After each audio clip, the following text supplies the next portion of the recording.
YSR party BCCL జిల్లా అధ్యక్షుడిగా బొట్ల సుబ్బారావు నియామకం సందర్భంగా రాష్ట్ర అధికార ప్రతినిధి జూబిలి ప్రభాకర్ను మర్యాదపూర్వకం కలిసి పుష్పగుచ్చం అందజేశారు. ఈ కార్యక్రమంలో YSR party Ongole assembly convener Chunduru Ravibabu, SCCL అధ్యక్షుడు పిజయ సుధాకర్ బాబు, నగర పార్టీ అధ్యక్షుడు కటారి శంకర్, జిల్లా అధికార ప్రతినిధి కాకుమాన్ రాజశేఖర్, చావలి శివప్రసాద్, కుట్టుబోయిన కోటి యాదవ్, పనిదాపు సుధాకర్ తదితరులు బాగున్నారు.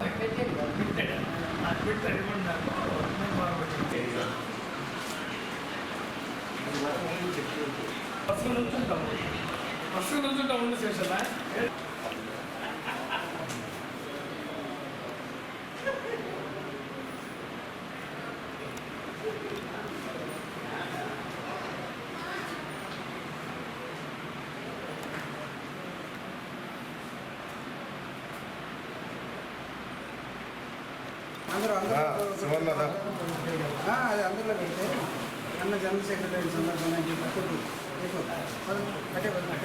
అంతే కదా.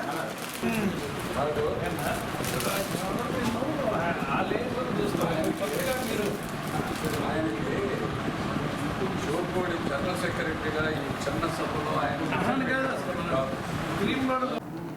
నువ్వు బీసీసీఎల్ డిస్ట్రిక్ట్ అన్న కూడా జనరల్ సెక్రటరీ స్టేట్ అంటే నిన్ను ఆ లేఖలను చూస్తాం. కొత్తగా మీరు ఆయనకి జనరల్ డిస్ట్రిక్ట్